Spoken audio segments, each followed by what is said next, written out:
Mesdames et messieurs, bonjour à tous. La crise de la Covid-19 nous frappe ici en Martinique depuis près de 2 ans sans interruption.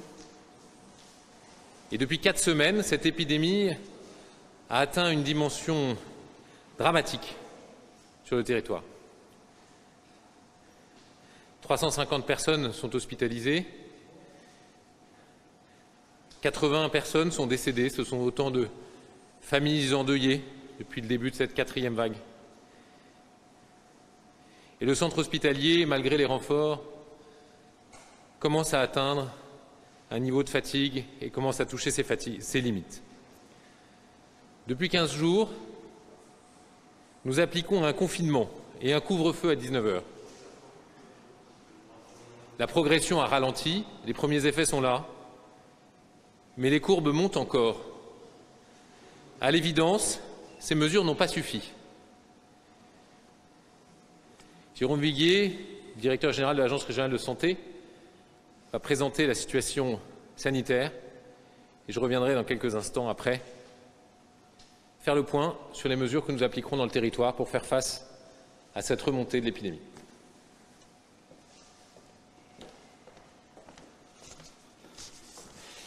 Bien, merci Monsieur le Préfet. Bonjour à toutes et à tous. J'essaierai d'être bref, mais j'espère sincèrement pouvoir faire passer le message de la gravité de la situation que nous vivons actuellement en Martinique. Ça a été dit, avec 35 décès au cours des 7 derniers jours, la situation sanitaire s'avère particulièrement critique. Chaque jour, des familles, le préfet l'a dit, perdent un être cher. Nos soignants sont épuisés, tant physiquement que psychologiquement, face à cette dure réalité. Un hôpital au bord de l'asphyxie, avec des patients qui déferlent en flux continu. La situation épidémiologique marque une progression d'une épidémie liée au virus alpha et maintenant au virus delta, c'est-à-dire du variant anglais et maintenant le variant delta que tout le monde connaît, dans un territoire où le taux de vaccination est faible et où l'immunisation est faible en raison de la faible circulation jusqu'à maintenant du virus sur l'île. Le taux d'incidence que nous connaissons est de plus de 1162 cas pour 100 000 habitants. Il était encore de 708 en semaine 31 et le taux de positivité qui montre l'activité de la maladie chez les personnes qu'on suspecte d'être atteintes est de près de 20 %. Cette situation épidémique très dégradée nous conduit à avoir un service de réanimation plein et d'avoir dû créer de quoi hospitaliser 373 patients en médecine. Chaque jour, il faut hospitaliser 15 personnes de plus, c'est-à-dire l'équivalent d'une unité d'hospitalisation de médecine tous les jours. Le variant Delta, qui est, je vous le rappelle, 60 % plus contagieux que le variant dit alpha, le variant anglais, qui jusqu'à maintenant était l'épidémie que nous connaissions en Martinique, représente maintenant 40 % des contaminations. Et c'est plus de 4000 personnes, 4171 exactement, qui sont contaminées chaque semaine. Comme vous le savez, nous déplorons 178 décès liés au Covid-19 sur la Martinique, dont 78 seulement liés à la 4e vague. 35, je vous l'ai dit, 35 personnes sont décédées au cours des 7 derniers jours. Et l'âge moyen actuel des personnes hospitalisées est de 57 ans, c'est-à-dire que nous avons un réel rajeunissement des patients qui sont hospitalisés, même si actuellement nous voyons arriver au service des urgences du CHU des patients qui sont de plus en plus âgés et qui témoignent de ce qu'on connaît habituellement dans les infections liées au Covid-19. C'est-à-dire que dans un premier temps, c'est les jeunes qui se contaminent, qui sont peu malades, et ensuite qui contaminent les plus âgés.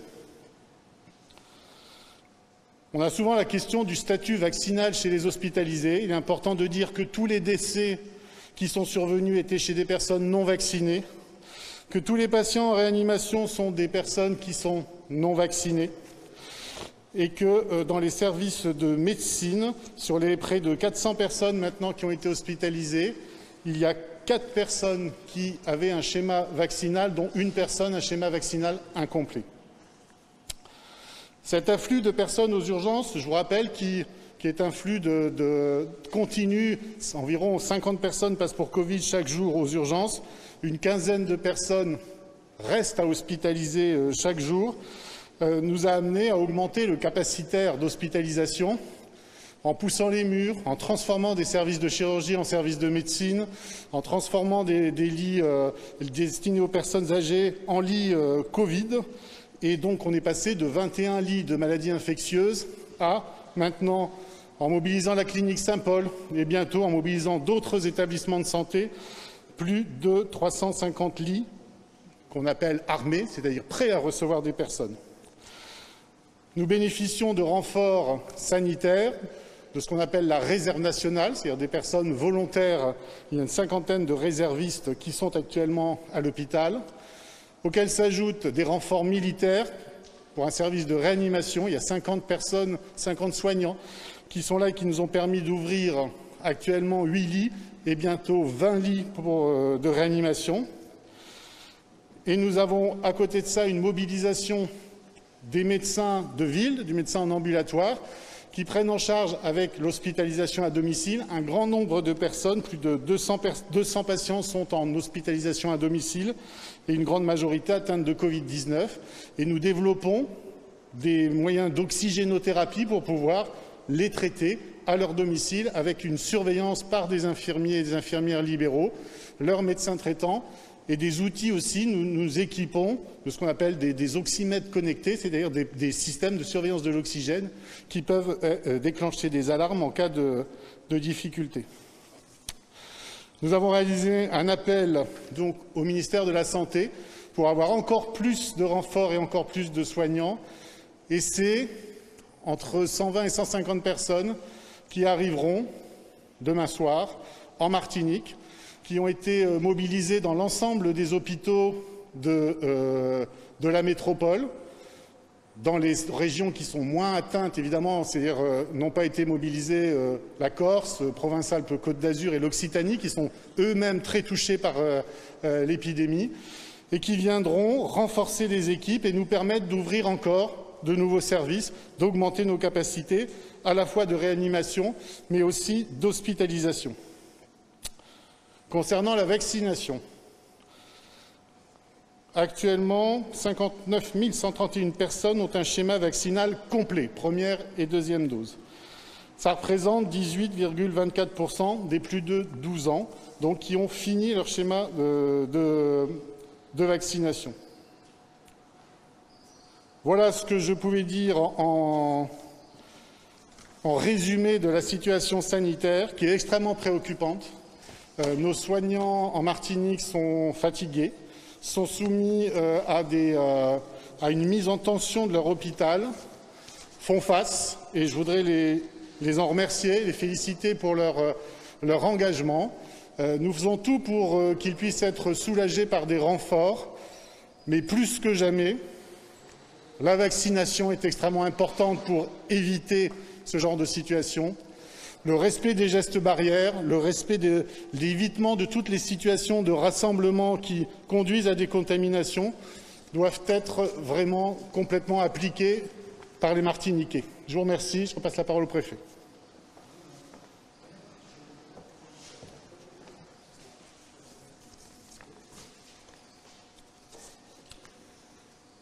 Mesdames et messieurs, après des concertations avec les professionnels de santé, avec les élus du territoire, qui se sont déroulées durant ces derniers jours, et dans le cadre de la clause de revoyure que j'avais annoncée dans le cadre de ce confinement, nous allons entrer dans une seconde phase de confinement. Durant cette seconde phase, les restrictions seront plus fortes pour parvenir enfin à faire reculer l'épidémie ici en Martinique. J'invite donc chacun des résidents du territoire à rester chez lui pendant les 3 semaines qui viennent, spécialement ceux qui sont les plus vulnérables. Et je les invite à se protéger. Pour faciliter ce maintien à domicile pendant les 3 semaines, les règles suivantes, plus strictes, seront mises en place.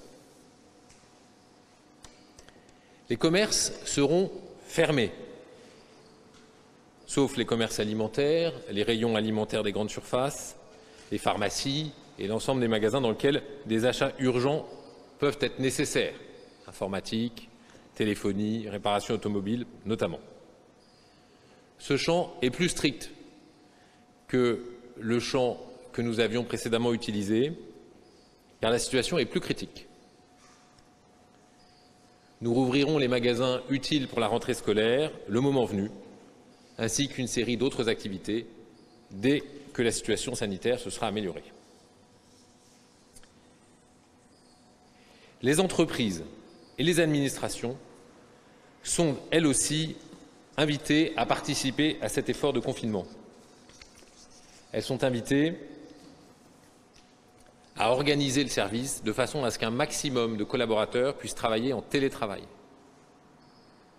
Les activités non essentielles à la vie quotidienne pourront être interrompues sous le contrôle des chefs de service, des chefs d'entreprise et des responsables des administrations,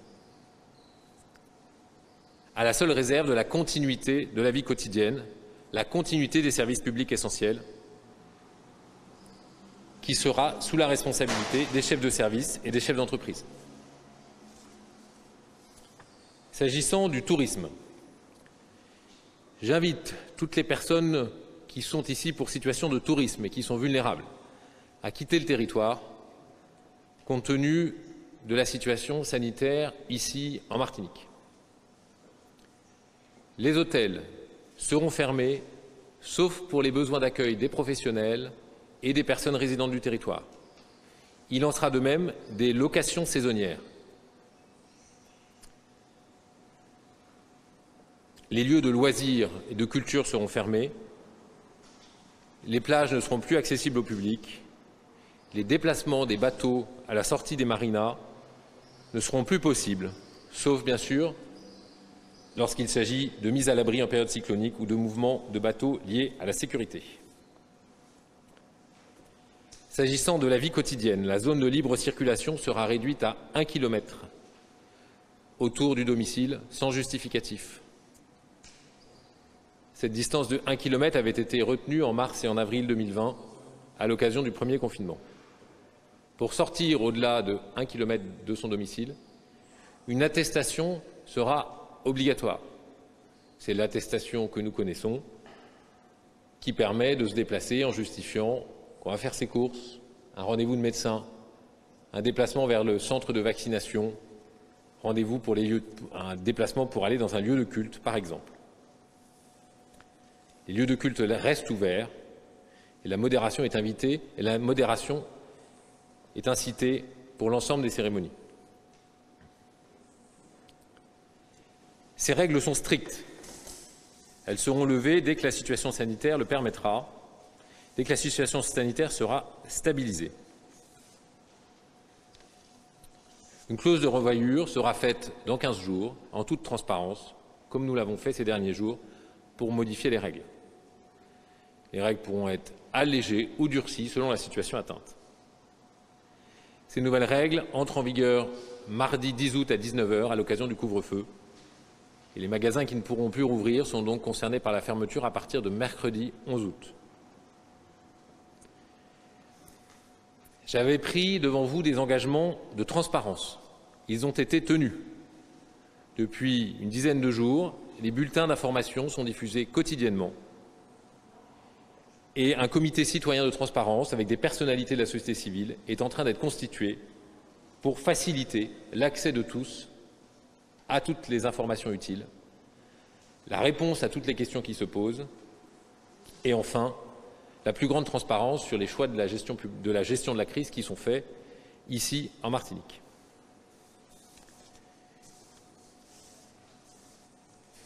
Je voudrais terminer ce propos pour dire un mot de la solidarité nationale qui s'exprime à travers les évacuations sanitaires, qui s'exprime à travers les renforts.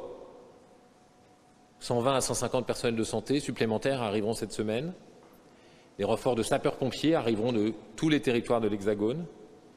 Des renforts de police et de gendarmerie arriveront également pour faire face à la Covid-19 dans ces services-là et aux enjeux de contrôle du couvre-feu et du confinement.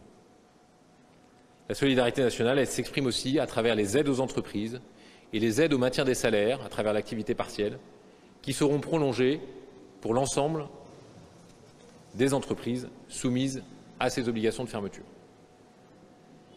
Je remercie tous ceux qui, au quotidien, respectent ces mesures barrières, respectent ces obligations, ces interdictions. Sachez bien que ce n'est pas de gaieté de cœur qu'elles sont mises en place pour le territoire. Elles pénalisent tout le monde. Il faut en sortir le plus vite possible. Pour ça, plusieurs solutions. Vous le savez, la vaccination. Il est encore temps. La vaccination protège au bout de 3 à 4 semaines. Dans 3 à 4 semaines, elle sera encore présent dans le territoire. Les tests. Trop de personnes, chez elles, sont malades du Covid. Ils ne veulent pas se faire tester. Il est indispensable, quand on a des doutes, d'aller se faire tester à la pharmacie, dans un centre de test, chez son médecin traitant, ou d'acheter un autotest. Le test, c'est la meilleure protection pour les proches. Et puis, bien sûr, les gestes barrières, le masque, le gel hydroalcoolique, l'hygiène des mains et la distance entre nous. Mesdames et messieurs, la situation est particulièrement critique en Martinique sur le plan sanitaire. Nous ne pouvons pas être dans le déni de la difficulté que rencontre le système hospitalier, dans les drames qui se jouent dans les familles, lorsque la contamination arrive sur quelqu'un de vulnérable, plus fragile, ou lorsque la fatalité emporte quelqu'un qui était en bonne santé et qui ne s'attendait pas à être frappé par la maladie. J'invite donc chacun à prendre en compte ses responsabilités, à faire face à des situations difficiles dans lesquelles nous sommes durant cette période de 3 semaines qui, j'espère, nous permettra d'inverser les courbes. C'est ensemble que nous y arriverons, j'en suis convaincu, et nous avons ici en Martinique le ressort intérieur dans la population pour vaincre ce fléau. Ce territoire en a vu d'autres, mais aujourd'hui, la situation est effectivement particulièrement difficile. Je vous remercie de votre attention et avec Jérôme Viguet, nous sommes en disposition pour répondre à vos questions si vous le souhaitez.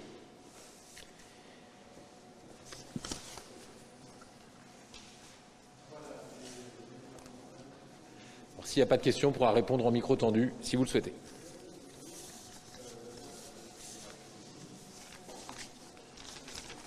Merci à tous.